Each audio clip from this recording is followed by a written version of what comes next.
예수님께서는 부활하신 후에 어느 정도 시간 동안 이 땅에 계셨습니다. 그러나 그때가 되었을 때 지체하지 않으시고 하늘나라로 올라가셨습니다. 예수님께서 계실 자리는 이 땅이 아니라 하나님의 보좌 우편이기 때문에 그렇습니다.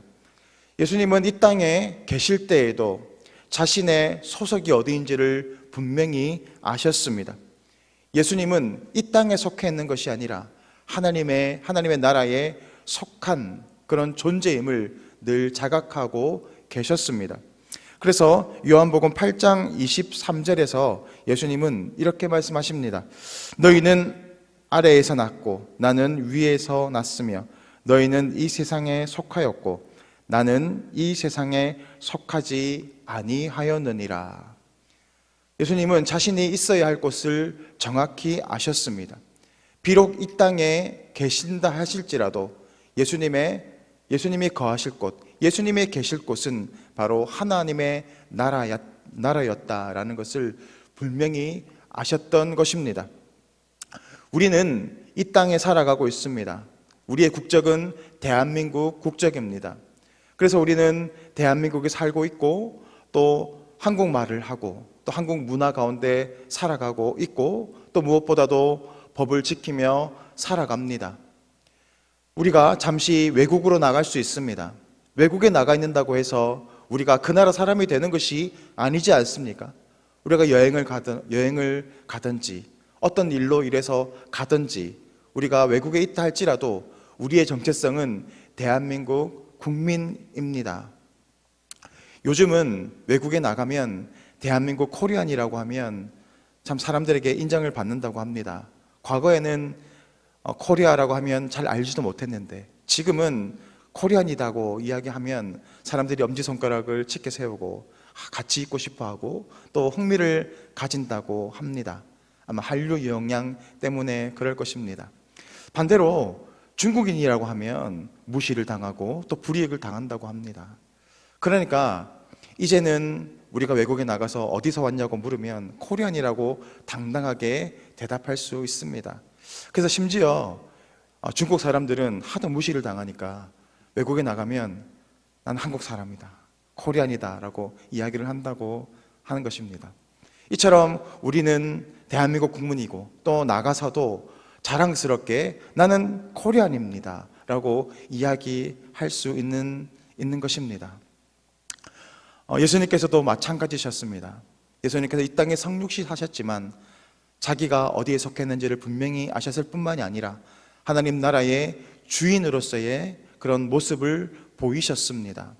그리고 제자들에게 하나님의 나라의 백성답게 살아야 할 것을 가르치셨고 또 그렇게 인도하셨습니다. 왜 그렇습니까?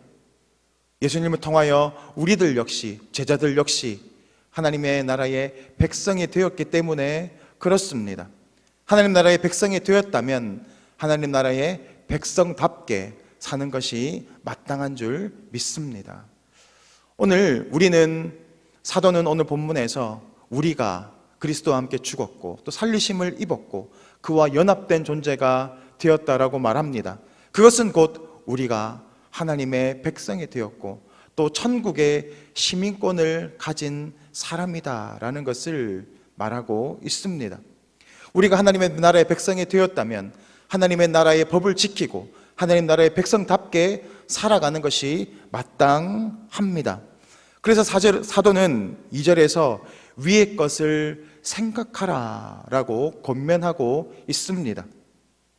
이것은 의지적 결단을 요구하는 말입니다. 단순히 그냥 생각하라, 묵상하라라는 그런 뜻이 아니라 의지적 결단을 가지고 전념하라라고 하는 의미를 가지고 있습니다. 내가 하나님 나라 백성처럼 살아가야지 생각만 하는 것이 아니라 어떻게 하면 내가 하나님 나라의 백성답게 살아갈 수 있을까? 왜 나는 그렇게 살아가지 못할까? 몸부림치면서 그렇게 결단하며 날마다 자신의 삶을 하나님 나라의 백성답게 살아가기 위해 전념하는 그것을 의미하는 것입니다. 그래서 사도는 먼저 이 땅에 있는 것을 땅에 있는 지체를 죽이라라고 말하면서 5절에서 이렇게 말합니다. 음란과 부전과 사욕과 악한 정욕과 탐심이니 탐심은 우상 숭배니라. 땅에 있는 이 모습을 이야기하고 있습니다. 바로 음란한 것, 또 부정한 것과 사욕과 악한 정욕과 탐심, 그것이 바로 이 세상의 모습이다라고 하는 것입니다. 오늘 사도는 특별히 이러한 모습을 하나로 엮어서 탐심으로 엮고 있습니다. 그리고 이 탐심을 우상 숭배다라고 말하고 있습니다. 왜 그럴까요? 탐심이, 다시 말하면 욕심이 모든 죄의 근본이 되기 때문에 그렇습니다. 야고보서 1장 15절 말씀, 우리 다 같이 믿음으로 읽겠습니다. 욕심이 잉태한즉 죄를 낳고 죄가 장성한즉 사망을 낳는다라고 하는 것이기 때문에 그렇습니다. 이 욕심이 모든 죄의 근본이 되고, 결국 이 세상에, 땅에 있는 이 모습은 결국 욕심으로 통일되어 나갈 수 있습니다. 이 욕심이 음란이 되고 정욕이 되고 사욕이 되고 부정적인 모든 죄악의 모습들이 되기 때문에 그렇습니다. 그리고 그것은 결국 하나님을 대적하는 우상 숭배의 모습으로 나타나기 때문에 오늘 사도는 이 땅에 있는 지체를 죽여야 할 것이다 라고 말합니다. 우리가 하나님의 나라의 백성이 되었다면 이제는 세상의 가치, 이 땅에 있는 가치대로 살아가는 것이 아니라 하나님의 방법대로, 하나님의 은혜 가운데 살아가야 할 것이다 라고 하는 것입니다. 그러면 어떻게 우리가 이 땅에 있는 이 지체를 죽일 수 있겠습니까? 오늘 사도는 위의 것을 찾아야 한다라고 그 해답을 말하고 있습니다. 위의 것으로, 은혜로, 하나님의 말씀으로 채워나가면 이 땅에 있는 지체를 죽일 수 있다라는 것입니다. 시편 기자는 1편에서 복 있는 사람에 대해서 어떻게 이야기하고 있습니까? 여호와의 말씀을 주야로 묵상하는 자로다라고 말합니다. 여기에서 묵상한다라고 하는 것은 단순히 생각한다라는 의미를 초월하여서 생각하고 그렇게 살기 위해서 몸부림치는 그 모습까지를 묵상이라고 합니다. 어떤 사람이 복 있는 사람입니까? 하나님 말씀대로 살아가기 위해서 자신을 돌아보고 은혜를 구하고 그렇게 날마다 하나님의 은혜의 자리로 나아가는 사람, 그 사람이 바로 복 있는 사람이다 라고 말하고 있는 것입니다. 그렇게 우리가 하나님의 은혜로 채워져 나가면 이 땅에 있는 지체를 죽일 수 있다라는 것입니다. 그래서 사도는 갈라디아서 5장 17절에 이렇게 이야기합니다. 우리 다 같이 읽겠습니다. 시작. 육체의 소욕은 성령을 거스르고 성령은 육체를 거스르나니 이 둘이 서로 대적함으로 너희가 원하는 것을 하지 못하게 하려 함이니라. 아멘. 우리가 성령의 법 안에 살아가게 되면 자연스럽게 우리 속에 있는 정욕과 이 세상의 지체의 모습들을 죽여나갈 수 있다라는 것입니다. 반대로 우리가 성령 충만하지 못하게 된다면 우리 속에 있는 이 구습들, 이 죄악의 모습들이 우리를 장악하게 될 것이다 라는 것입니다. 그러므로 위의 것을 구하라 라고 하는 것은 어떤 의미입니까? 성령 충만함의 은혜를 구하는 것, 성령의 법대로 살아가는 것, 그것이 바로 위의 것을 구하며 살아가는 인생입니다. 그렇게 살아가지 못한다면 사도는 8절에서 말하는 것처럼 하나님의 진노가 임하게 되는 결과를 맞이하게 될 것이다 라고 경고하고 있습니다. 그래서 오늘 사도는 하나님의 나라의 백성답게 살아가기 위해서 먼저 9절에서 이렇게 말합니다. 너희가 서로 거짓말을 하지 말라. 옛사람과 그 행위를 벗어버리라 라고 말합니다. 여기에서 주의 깊게 봐야 하는 것은 바로 첫 구절, 너희가 서로라고 하는 것입니다. 이것은 이 공동체에 요구하는 그런 것입니다. 너희가 서로라고 하는 것은 나 혼자만이 아니라 서로 함께 그렇게 살아가야 한다라는 것입니다. 그렇다면 어떻게 살아가야 한다고 말합니까? 8절 말씀 우리 다 같이 읽겠습니다. 시작. 이 모든 것을 벗어버리라. 곧 분함과 노여움과 악의와 비방과 너 입에 부끄러운 말이라. 하나님의 나라 공동체를 세워가기 위해서 어떻게 해야 되겠습니까? 사랑해내야 하고, 또 용서하고, 관용하고, 이해해내고, 기다려주고, 온유한 모습으로 나아가는 예수님의 모습대로 살아갈 때 그 공동체는 살아나게 될 것입니다.